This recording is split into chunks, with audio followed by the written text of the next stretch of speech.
Well, I'm about to start a new endeavor, and I have to be honest, I am incredibly nervous about it, uh, scared about it. Like you have those intense like heat flashes, and this is one of those times where I have to, or I would do my process of brainstorming, which is gonna be this basically, and I would go back and forth like, why am I scared? Is this the right action?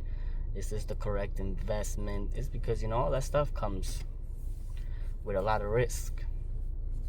But you know what they say, no risk, no reward. But obviously that doesn't mean that I'm just gonna go jump into the first thing without doing your research. You have to do your research. You have to make sure that at least you're willing to go with the losses if they happen.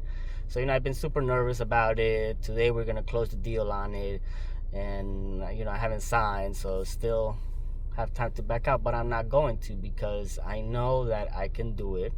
It's gonna be a lot of work, and that's what you have to realize. Like, if anything that's going to be worth it, it's not going to be easy. You're gonna have to put in a lot of hours, and I'm okay with that. And then if it doesn't work out, at least I know exactly how much I'm gonna lose, and I'm also okay with that.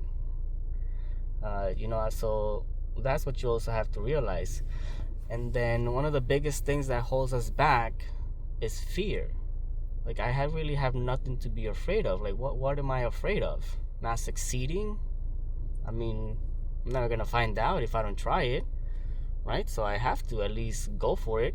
And then if I don't succeed, well, that's okay, because maybe something else will come along. Maybe I will learn something good from it. I don't know what's gonna happen, but I have to go for it.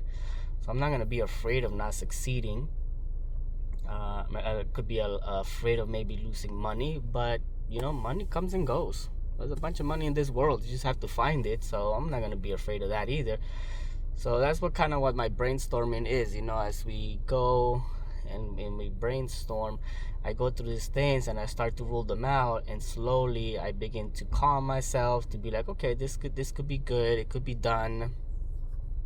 So that's kind of like the process of my brainstorm. I know a lot of times I talk about more people dealing with very difficult traumas, but that could be about the same thing. Just you may have to do it more often.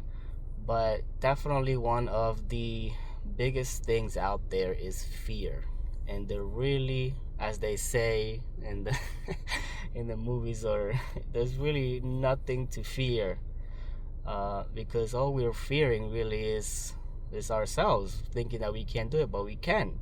It's a lot of work, but we can. So I'm not. So we have to stop making fear such a big part of our lives. It's gotta go. It's gotta go, so we can move on and be better and look towards the future, which with a much stronger attitude of willing to change.